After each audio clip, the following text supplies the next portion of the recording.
Many people think or even dream of having their own island.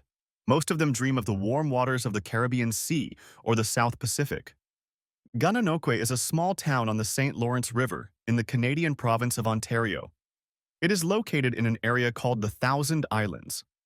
Lots of people, both Canadians and Americans, live on these livable islands in the region.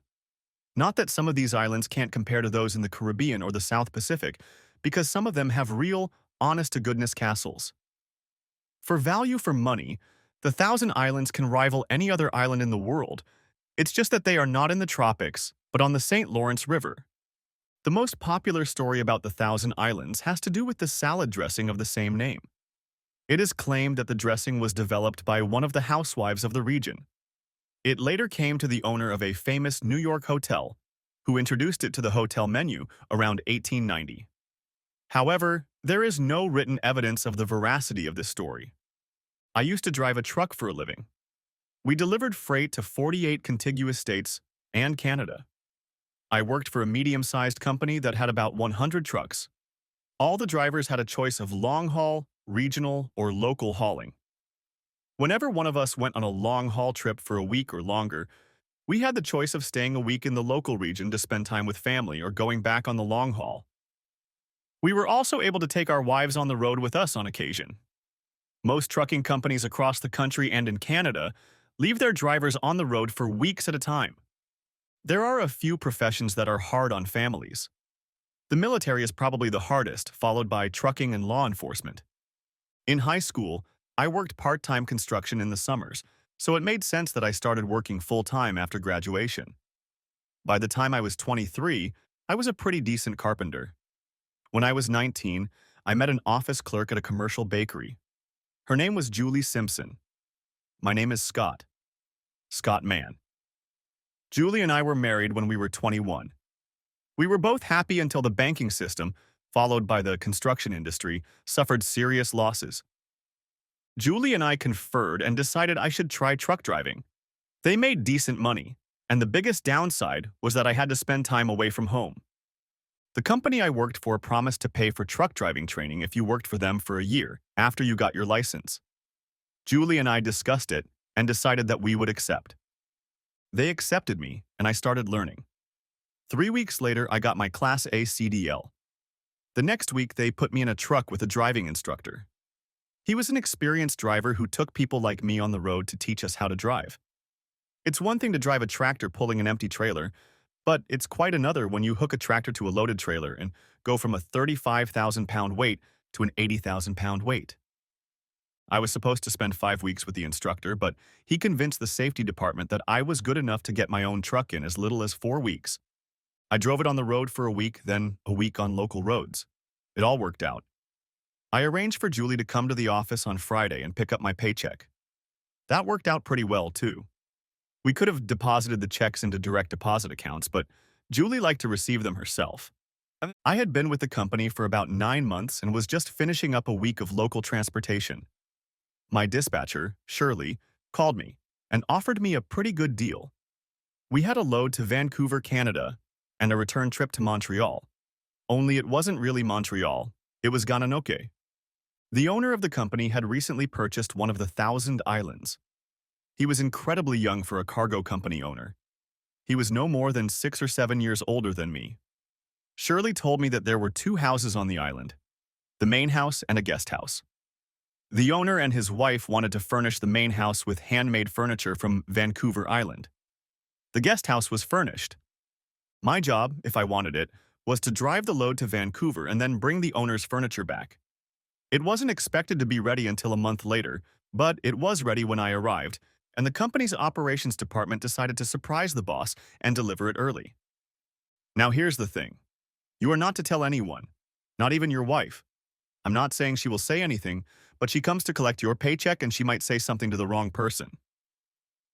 The boss and his wife are coming next weekend. That should be about the time you arrive, if you make it to Vancouver, and they'll load you up so you can get back. Are you interested? Before I could answer, she interjected. Remember, if you agree or not, don't say anything to anyone. Promise? I agree, and I promise not to tell anyone. Good, good. Now, since you agreed and since I like you, Have you seen that new Peterbilt standing in the yard? Of course I have. Well, it's yours. Put your gear in it. The load you take will be on trailer 2353. You can leave in the morning. Call me when you get to Vancouver and be careful. I got home and told Julie that I was due for a trip to the West Coast. She didn't mind because the money was good, but we both felt bad that I would be gone for almost 2 weeks. Right after I started driving the truck, we took some pictures of her, so I could take them with me in the truck. I traveled to Canada 4 times in my truck. Each time the truck was searched, and I mean searched. The only place that wasn't searched was the bag hanging on the seat the first time I crossed the border, and it had her pictures in it. After that, I left the pictures at home when I found out I was going to Canada.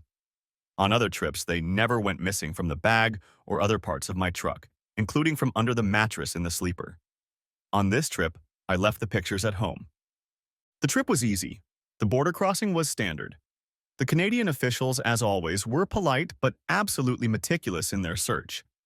I called Shirley. She reported that the boss's furniture was ready for removal. They had brought it from the island earlier that day in preparation for my arrival. When I arrived at the customer's house, it only took an hour to unload me and another hour to get to the place where they would load me. Loading the trailer took much longer than an hour because they loaded each item individually and then packed and secured them. My truck was fully loaded when I headed east. I drove back to the States and headed east on Interstate 90. At Detroit, I headed back to Canada. It was about a 9-hour drive from Detroit to Montreal. I made it to Kingston, stopped for the night, and called Shirley. She said the boss was on the island and she already had a barge. I was to go to the commercial loading dock as soon as I could get there in the morning, and they would unload the trailer and take the furniture to the island. I was there at 6, and loading onto the barge took almost 10. The trip to the island took about 45 minutes. It was a straight shot, but the barge had to go slow. I went to the guest house to surprise the boss. The island was covered with trees. The only way to the lodge complex that I knew of was via a path. From what I understood, there was a small patio attached to the lodge. Not far from the guest house was the main house. It looked huge. On the terrace of the guest house, I saw the boss. There was a woman next to him, and I assumed it was his wife. When I got closer, I saw that it wasn't his wife. It was mine. I walked over to them and cleared my throat. They both jumped up and turned to me. It took them a second or two to realize they had been caught. He didn't recognize me as the man from the moon, but she did. I looked up at him. "They're bringing your new furniture in from the dock." Then to his wife, "Maybe you should get dressed before they come." I turned and headed back toward the dock. I didn't hear a word from either of them. I walked past the men who were bringing in the first piece of furniture. I reached the dock before I remembered that I was on a freaking island. Looking around, I saw 4 boats tied up. We had heard that there were several boats attached to the island, so I assumed they all belonged to it. I had never driven a boat, but that was about to change. I'd seen enough TV and movies to know that boats have a throttle. You push it and you go forward. You push it and the boat goes backwards. I also knew that boats don't have a brake pedal, but I'll figure that out later. I looked in the smallest boat, but there was no key in the ignition. There was a board hanging on the wall with boat-like keys with rubber balls attached so they wouldn't sink if they fell in the water. I grabbed all the keys and jumped into the boat. The key that popped up was the second one I tried. The others I threw into the river, with or without the rubber balls. The motor started immediately, but the boat was still tied up. I jumped out, untied the front and back boards, jumped back into the boat and pressed the gas pedal. The boat flipped onto its back and quickly pulled away from the dock. As soon as I pulled away from the dock, I hit the gas pedal and returned to my seat. The trip back to town took about 15 minutes. I approached the city dock too fast and damaged the boat when I hit the dock. The motor was still running when I jumped out. As I climbed into the truck, gathered my stuff, climbed out and headed into town, there was a lot of attention on the boat. When I looked back, I saw that the boat was idling on the river with no one in it. The cab took me fairly quickly to the city of Kingston and its airport. The first plane was leaving in less than an hour and was flying to New York. I bought my ticket. My phone rang and I looked to see that it was Julie. She had left one message. "Call me, please." I called Shirley. "Good morning, Scott. Did you make it?" "How long, Shirley?" "How long what?" "How long has he been entertaining my wife?" What are you talking about? My goodness, is she there? She's there. She's fine. How long? About 3 months. I'm so sorry, Scott. His wife had to be there or I never would have sent you. So you'd send me somewhere knowing the boss was entertaining my wife. Who else knows, Shirley? Just the two of us, Joey and me.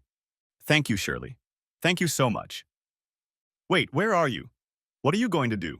Wait, it's on the other line. I'll be right back. Screw you. Now I knew why she didn't want me to tell Julie about the trip. She would tell Bradley and there would be no surprise, especially not the kind of surprise he had just experienced.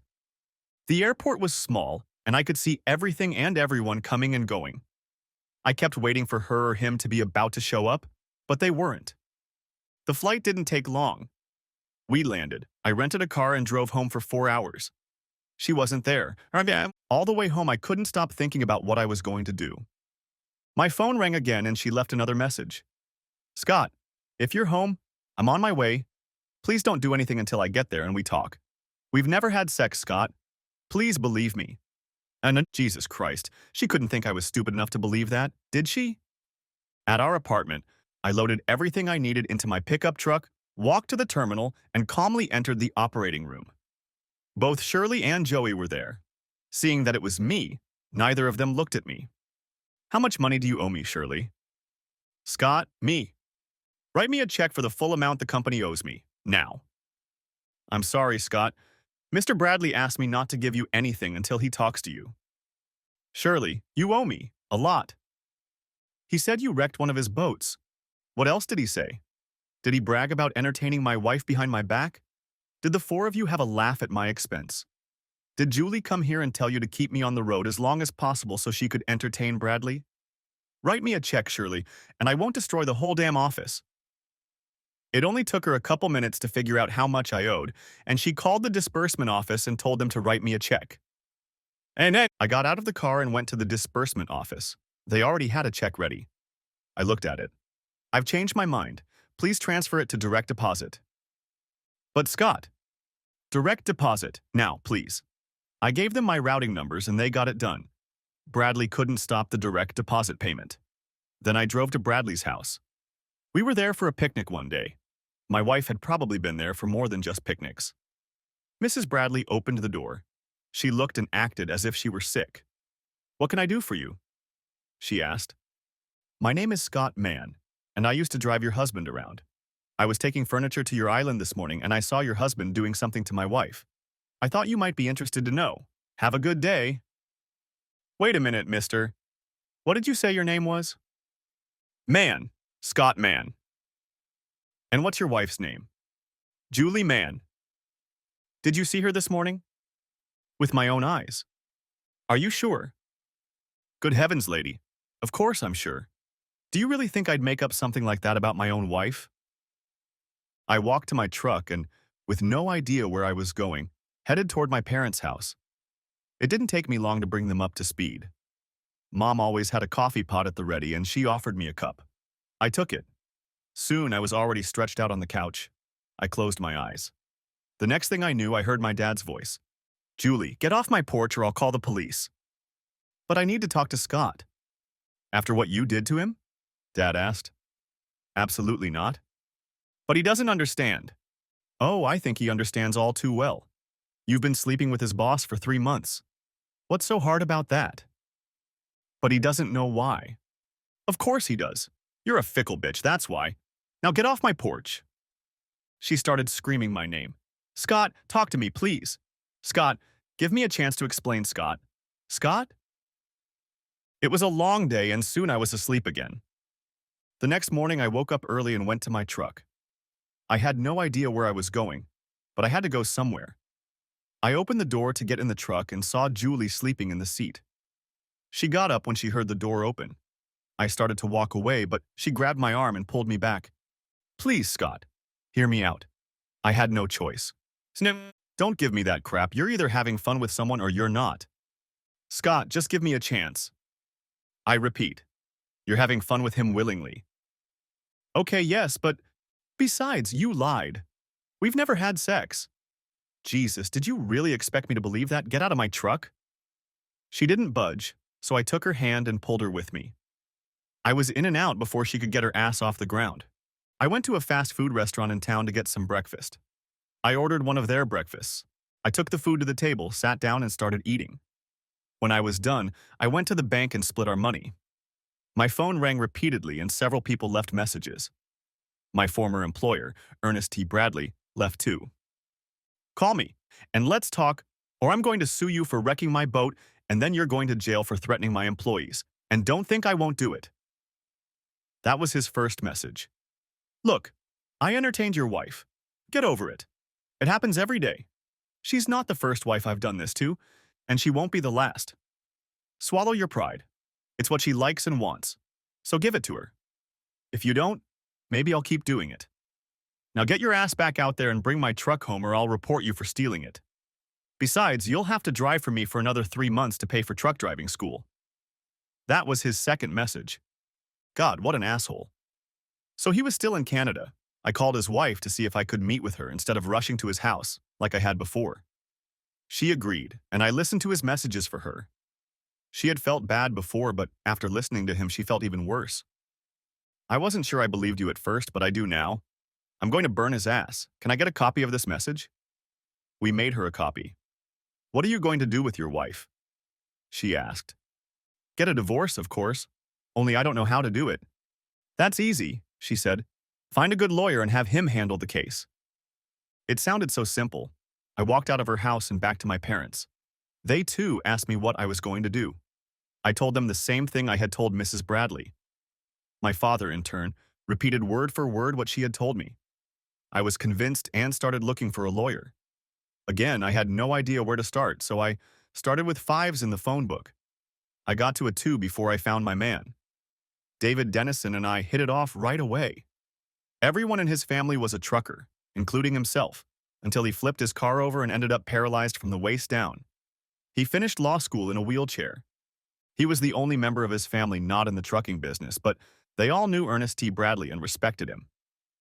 Dennison repeatedly remarked on Bradley's youth and business acumen. In fact, everyone who knew him respected him. He held a huge place in the community. He sponsored sports teams, arts programs, and donated to all charitable causes. Dennison flatly refused to believe me when I first told him about what I had discovered in Canada. He was on Bradley's side, and I was ready to leave and find another lawyer, but decided to play the story out for him. Finally, he started to believe it.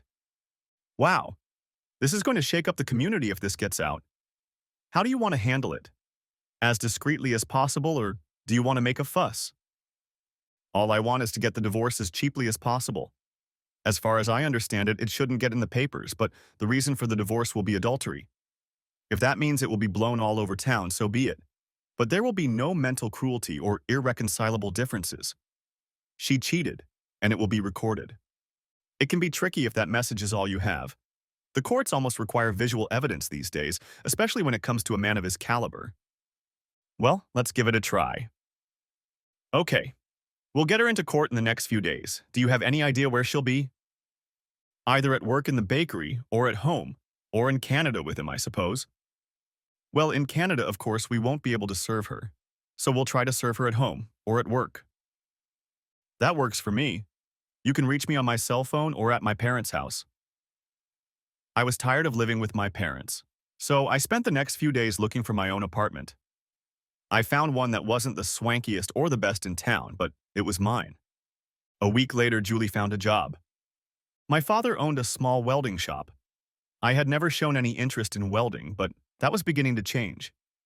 He talked me into going to work with him, just to get me out of the apartment. Both he and my mother thought I was spending too much time cooped up. I thought about going to work for another trucking company, but had little enthusiasm for that or anything else, so I went to a welding shop. My dad had a pickup truck with portable welding equipment and mostly did repairs.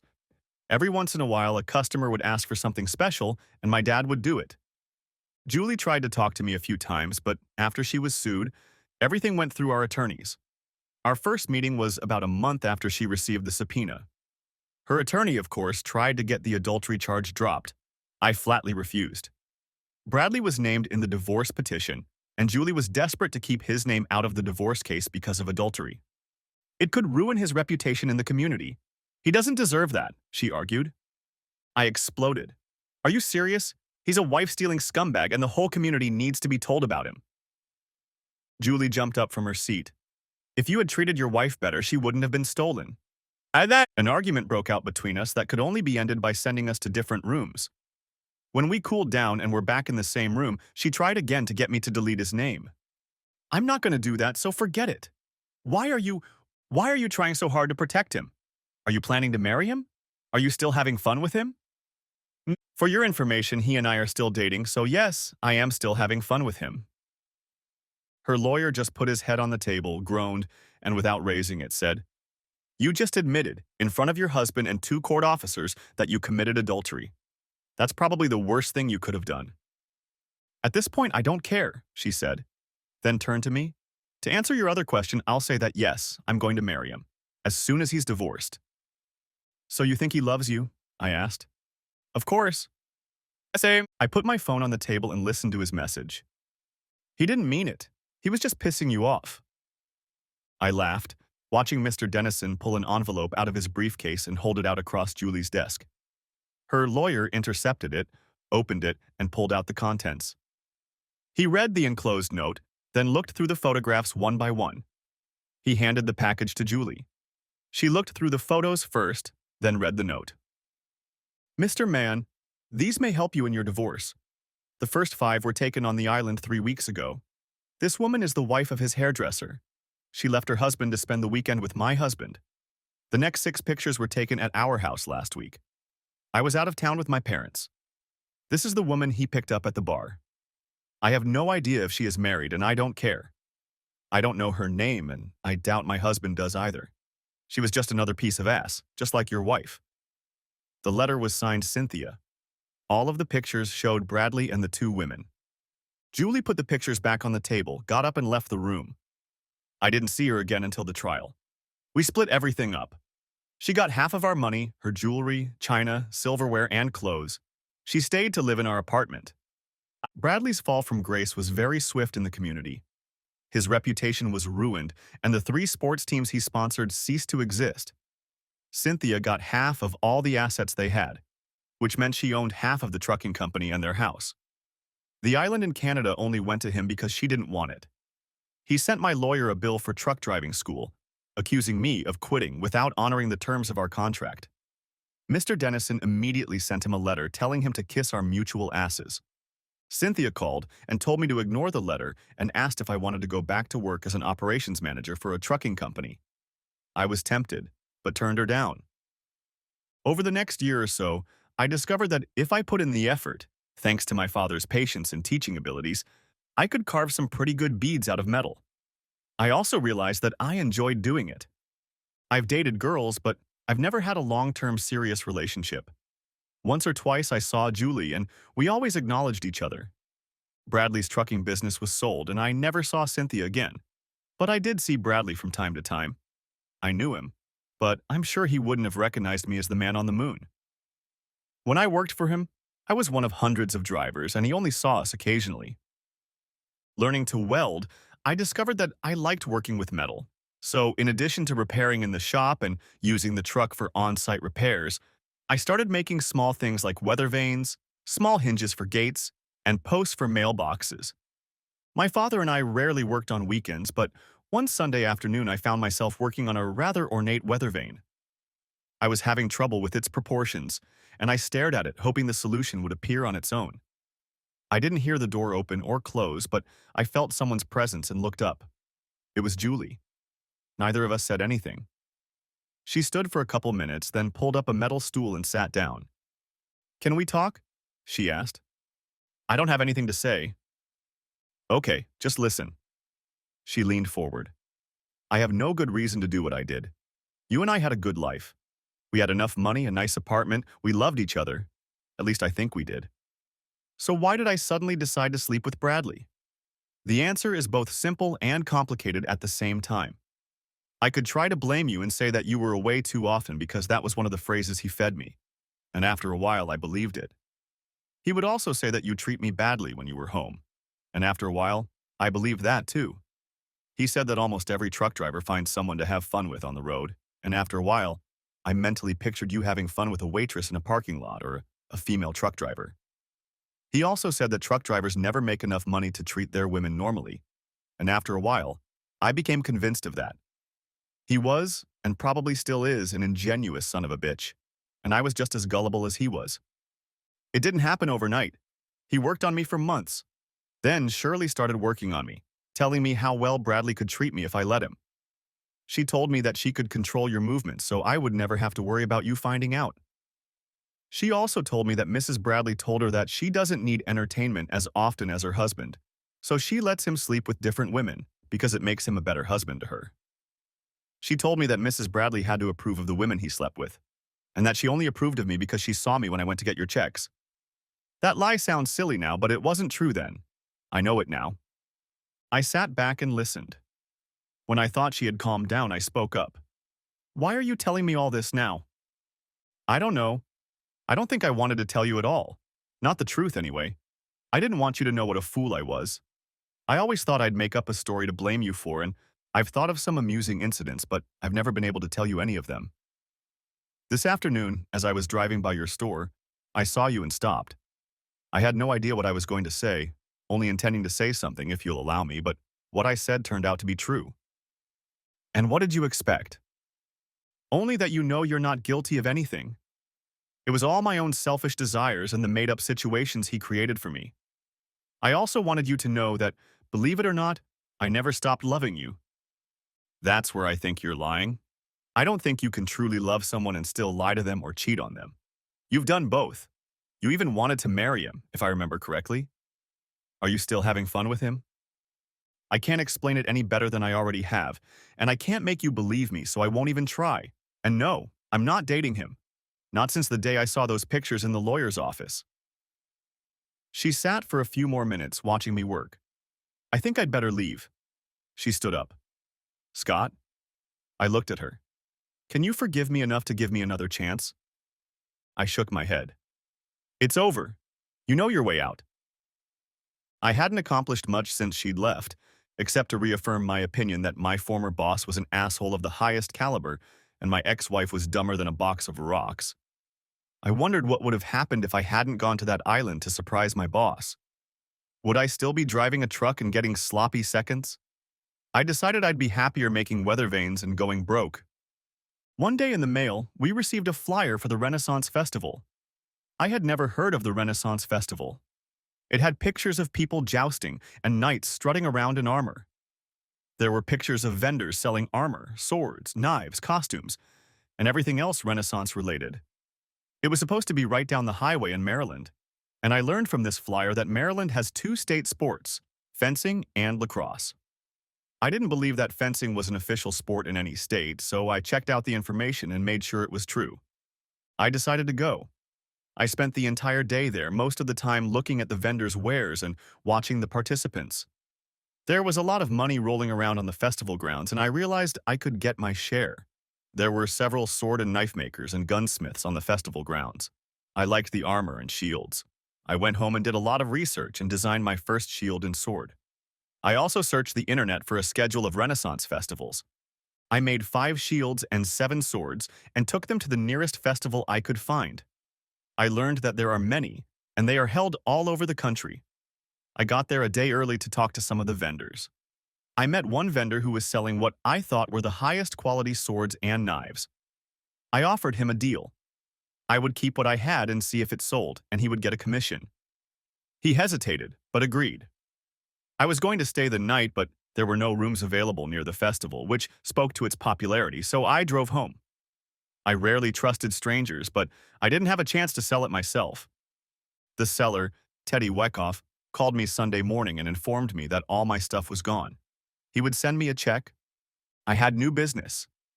I spent the next weeks making more and more festival items. Teddy demanded 10 swords and 10 shields for the next festival, which was to be held the following week. I managed to get 4 of each ready in time.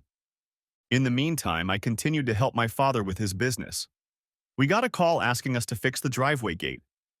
Apparently, the daughter's beau had driven into the gate without waiting for it to open. I was told that alcohol was involved. I went outside and saw a huge gate on the circular driveway. The house behind the gate was huge. I met the owner, Mr. James Jameson. At first, I began to turn down the job because I thought it was too big for us. This gate was almost 10 feet high, but I decided to give it a try. All it would cost us was time and some metal if I messed something up. I spent most of the afternoon figuring out what tools I would need, and then went back to the store to see what we had that I could use. I found a couple tackers that I thought might work and headed back the next day. I worked for about 2 hours and had already made some progress when a woman about my age brought me an iced tea. Her name was Hannah, and she lived here. It was her companion who had done the damage. I had my own food, but she came twice with iced tea and stayed to talk each time. It took 2 days of bending, twisting, straightening, and welding, but I fixed the gate. On the second day, Hannah came over with drinks and a sense of humor. I enjoyed her company.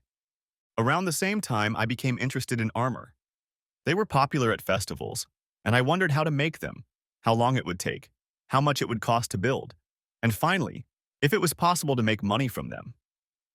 I dated a woman I met at the library when I was doing research. We met at least twice a week and had fun every time we were together. However, this relationship, like others I had had, came to naught after a few weeks. There was a movie theater in the mall. I rarely went to the movies, but one Friday night I was so bored I went.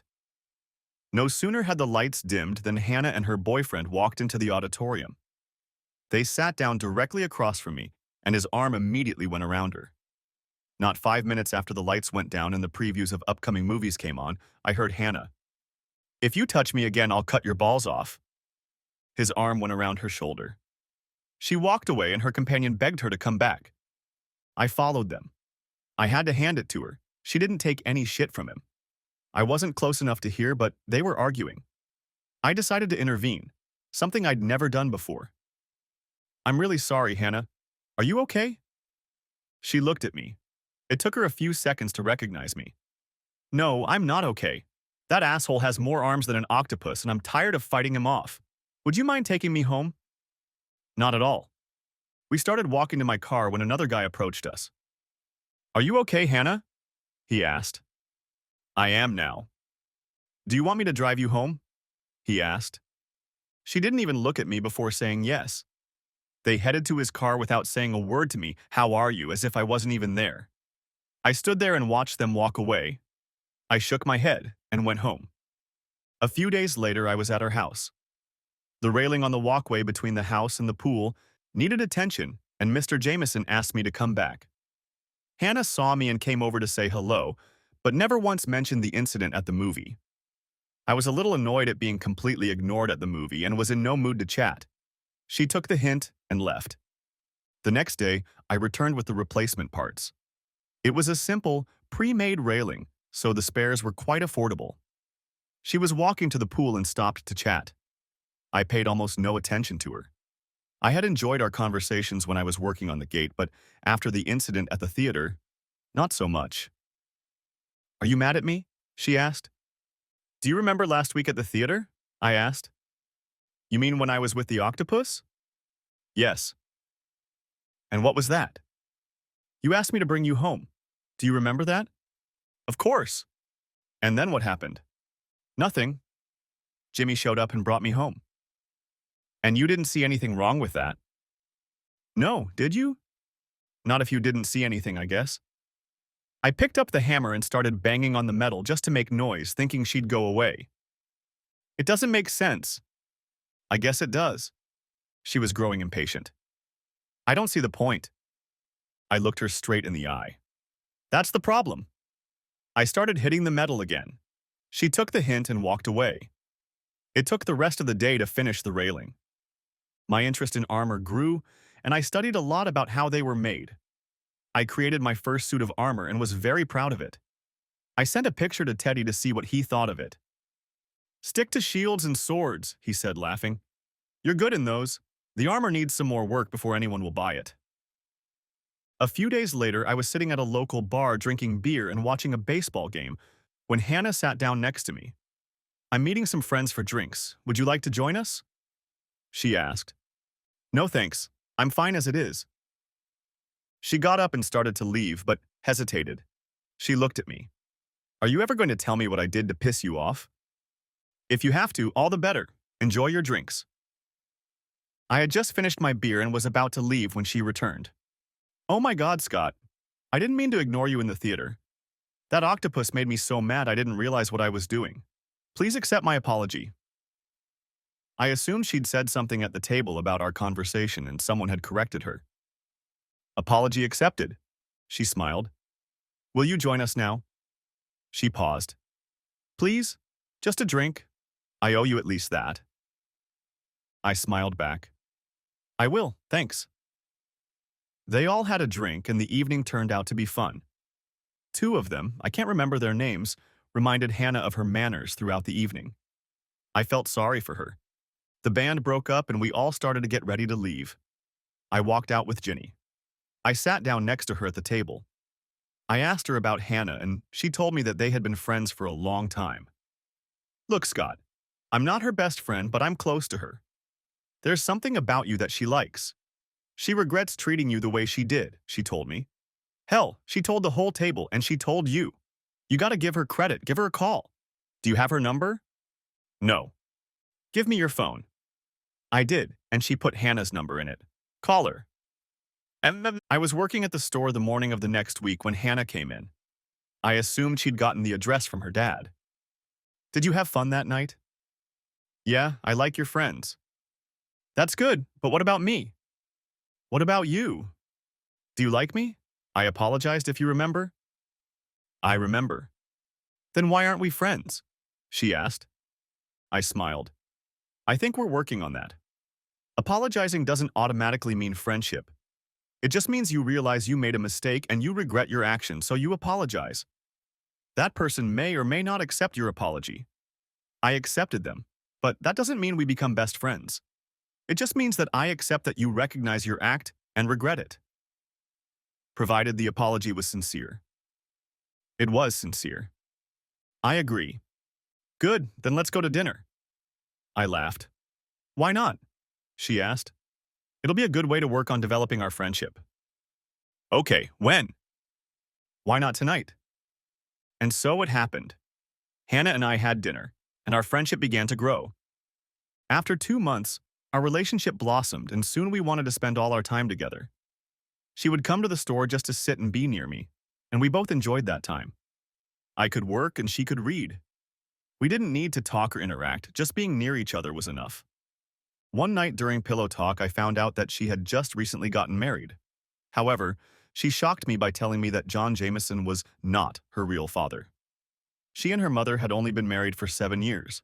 She had an older brother, and their father died. 2 years later, her mother married Jameson. Their father had a trucking company, and her brother, Ernest, wanted to take it over and run it.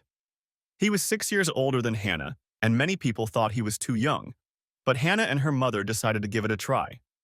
He showed great ability, and the company began to flourish. I got out of bed, got us both a drink, and went back to bed. Tell me about your brother, I said. I've pretty much told you everything, at least the most important stuff. The gist is that the shipping company was doing well.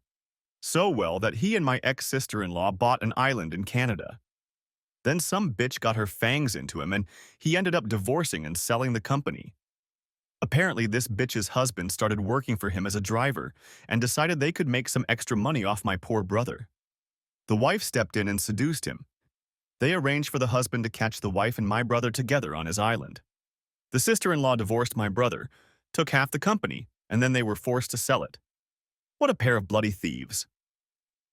I finished my drink in one gulp. How much did they extort from him? I asked. My brother wouldn't tell me, but they must have gotten something. Do you know their names? I did, but not anymore.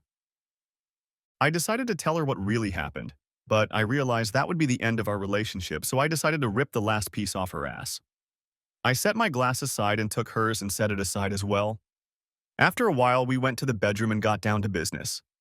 As we settled down, I almost talked myself into not telling her who I was. But I knew that if I told her the truth, my ass would be toast. We were at her house, and I was going home anyway, so I got dressed. I sat on the edge of her bed, putting on my socks and shoes. It was time, and I started. Let's go back to the story of your brother's divorce. Was what you told me the official story or his version? He told me it was the official version. Why? Because it wasn't like that at all? What do you mean? So I told her the real story. About halfway through the story, she jumped out of bed and just stared at me. I ended by saying that the only thing Julie and I got out of it was a divorce, not extortion money. When I was done, all she said was, "You're lying. Get out."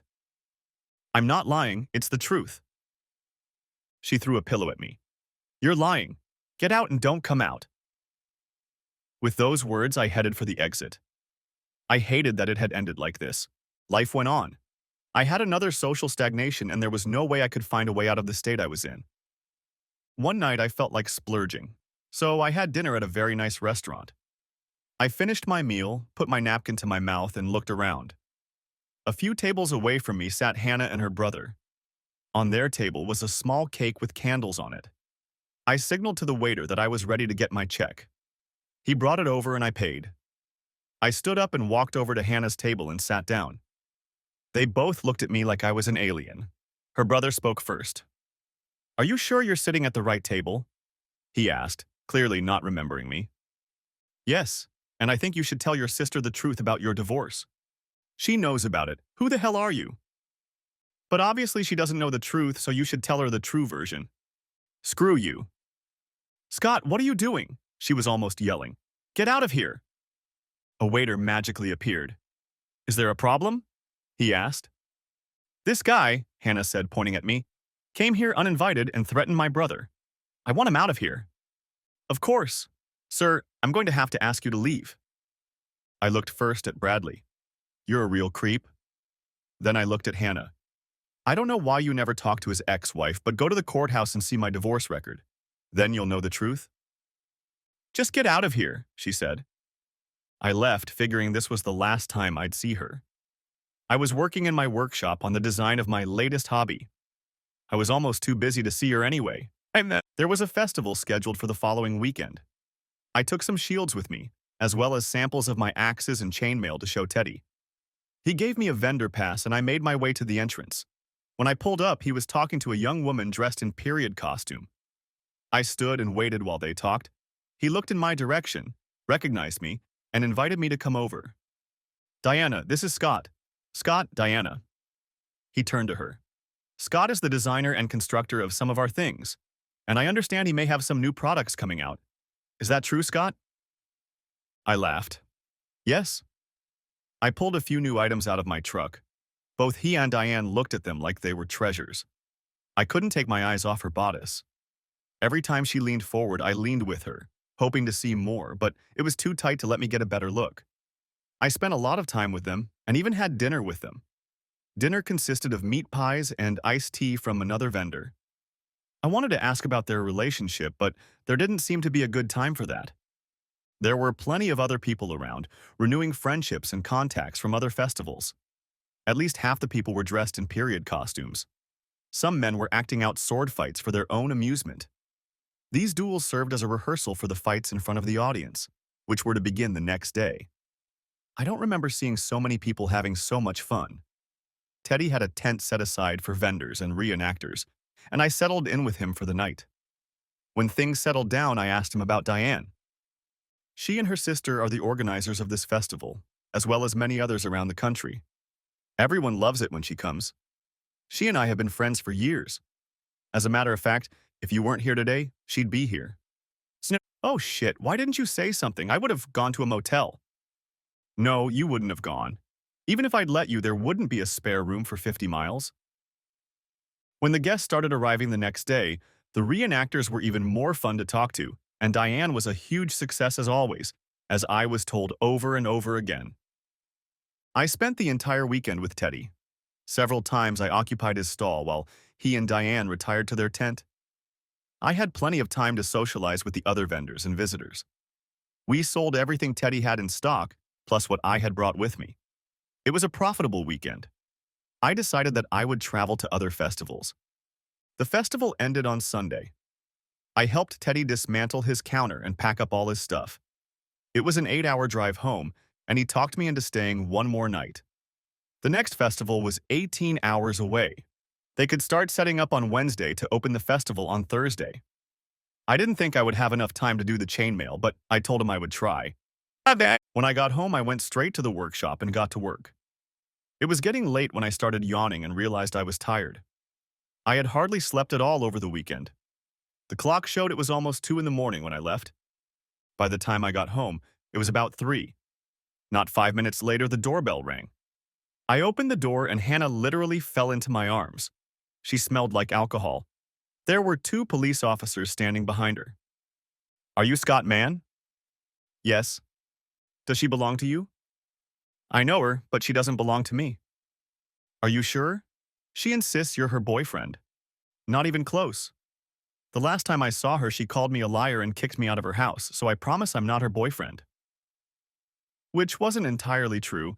The last time I'd seen her was at a restaurant, but that wouldn't change anything for them. "Okay, come on, Tommy. Let's go pick her up." Tommy must have been his partner because he stepped forward and took one of her hands. "Where are you taking her?" I asked. "To have her spend the night in the sobering up room." "No, don't do that. I'll take care of her." "Are you sure?" "No, but I can't have her spending the night in jail." I left her dressed and put her on the only bed I had. Mine. I slept on the couch, which was better than the air mattress in Teddy's tent. But I would have preferred my bed. Instead, there was a snoring drunk woman lying on it. I was about to fall asleep when I heard the sounds of someone's malaise. I jumped up and ran to my bedroom. It was too late to get into the trash can because it was strewn all over the floor. She looked at me, then felt the urge to throw the cookies away and did so. It took me about 2 seconds to decide what to do. I left the room and closed the door. I went to bed on my couch with a smile on my face.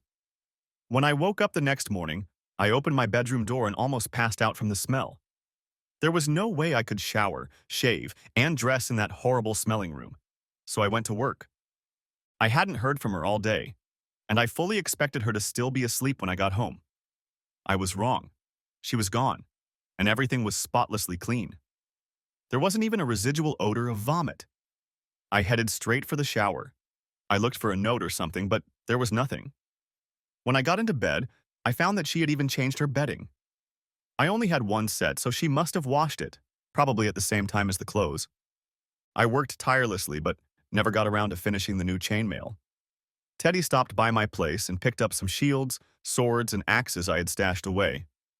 We discussed whether we should hire a couple of men to help, but both of us realized that metal men were in short supply.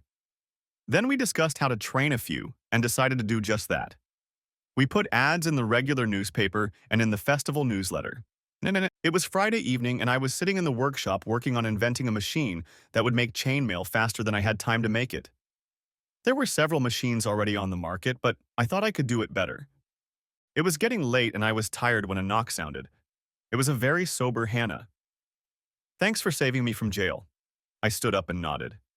I tried to clean up after myself. "Was everything okay?" I nodded again. She didn't know what to say as we both stood there looking at each other. "Look, it's been a long day and I need to get some sleep." I pushed her out the door, closed and locked it, and headed to my car. "Good night."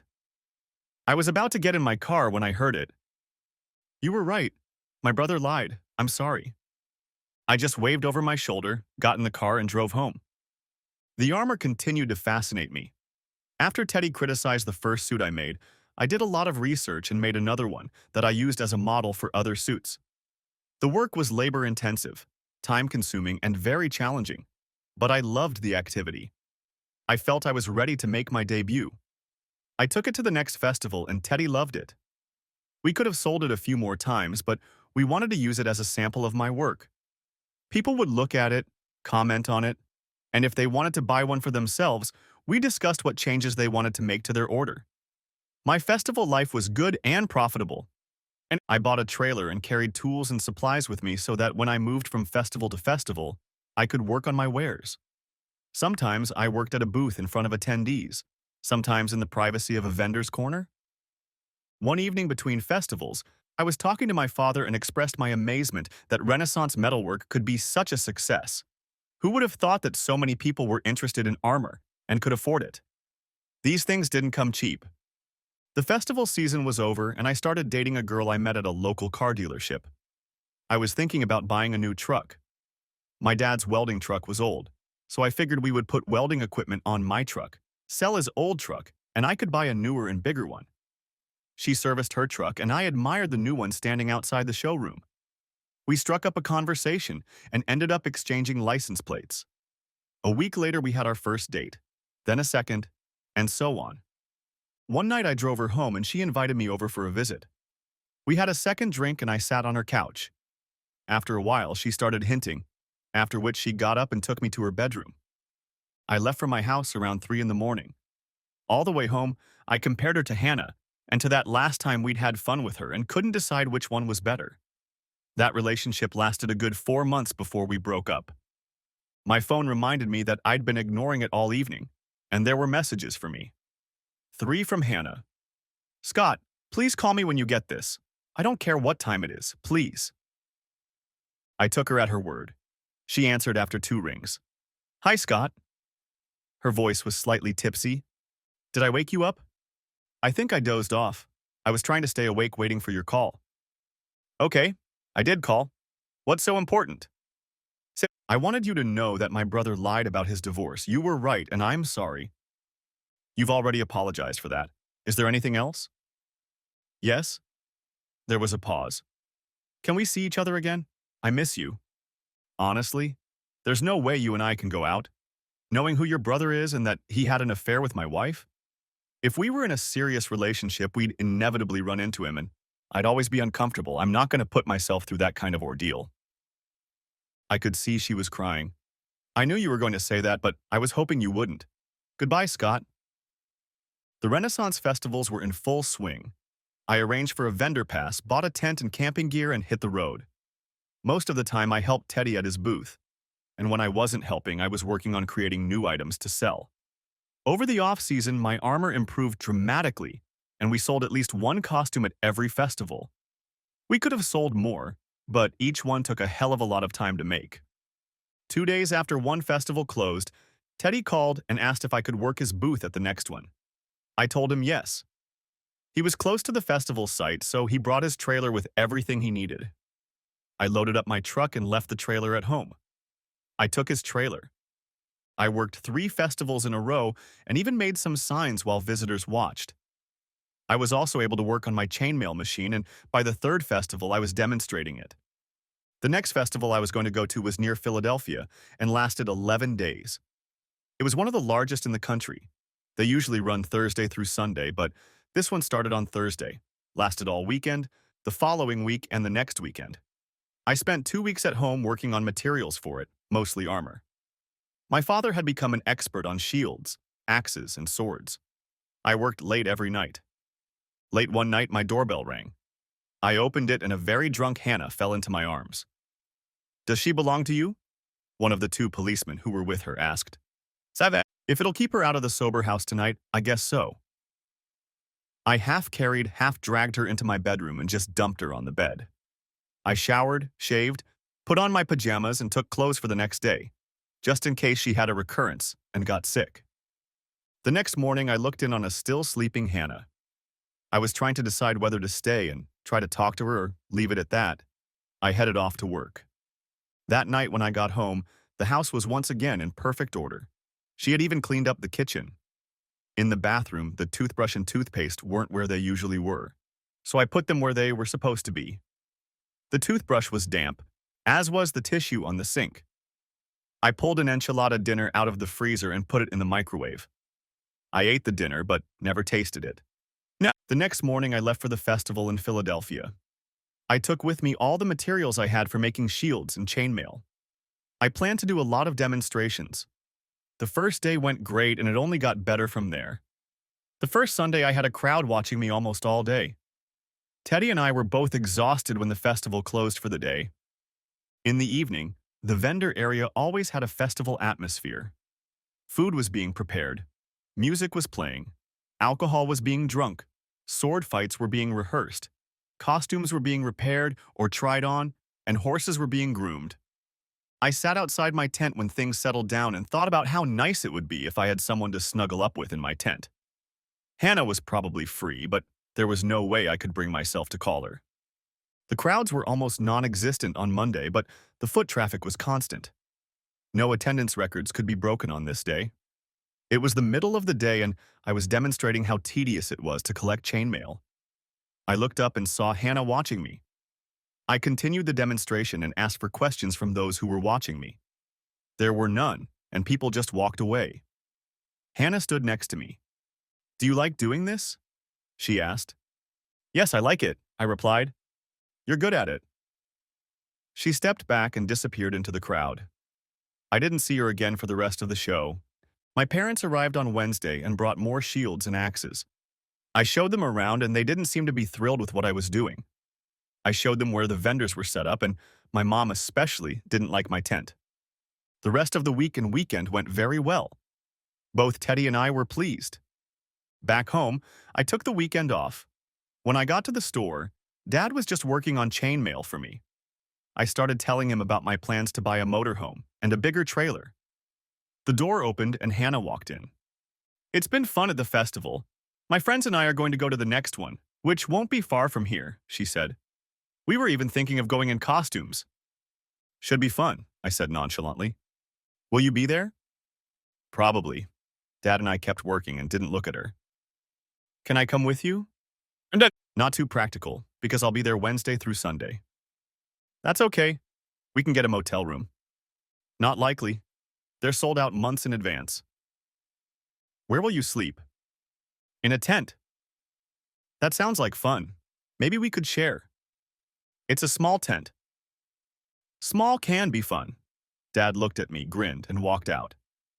"Listen," she said, "you're never going to let yourself forget that my brother slept with your wife, which means you and I will never have a long-term relationship." She looked around to see where my father was.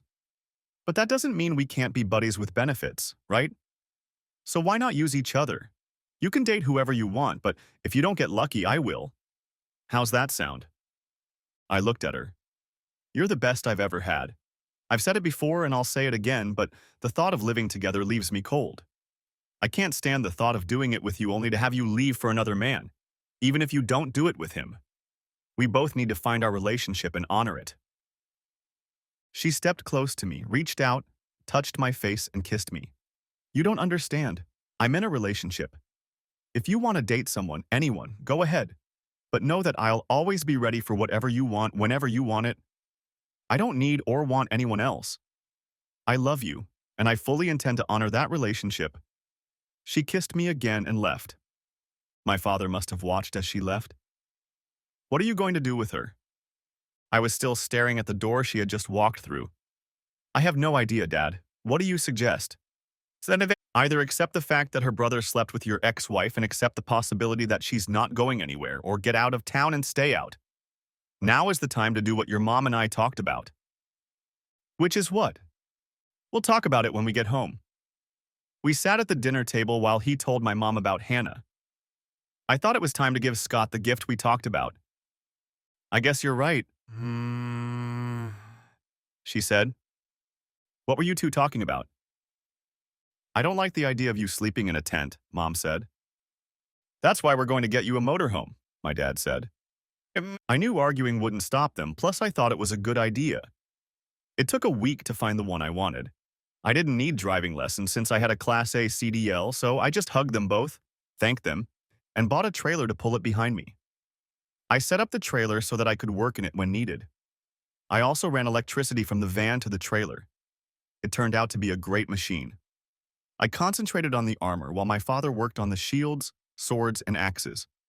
We both really enjoyed doing this kind of work. When Teddy saw my machine, he got jealous and asked if it had been christened yet. "What do you mean?" I asked.